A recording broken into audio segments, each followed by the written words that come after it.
وانت بألف خير وينعاد عليكم بالصحة والسلامة.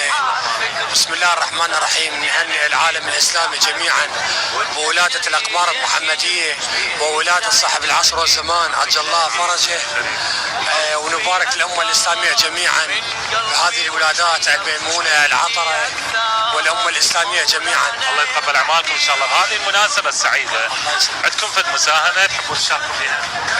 نعم اسمع.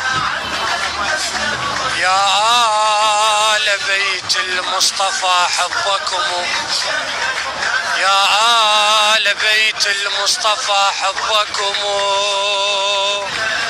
فرض من الله في القرآن أنزله،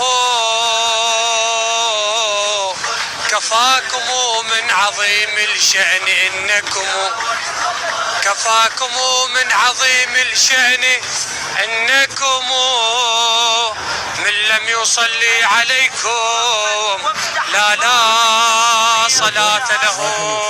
إذن مشاهدينا الأفاضل، كما استمعتم إلى زوار سيدي ومولاي أبي عبد الله الإمام الحسين عليه أفضل الصلاة والسلام من مختلف المحافظات، جاءوا إلى أرض الإمام الحسين عليه أفضل الصلاة والسلام ليحيوا هذه الليلة المباركة، ليلة النصف من شعبان، وذكرى ولادة منقذ البشرية الإمام الحجة المنتظر عجل الله تعالى فرجه الشريف.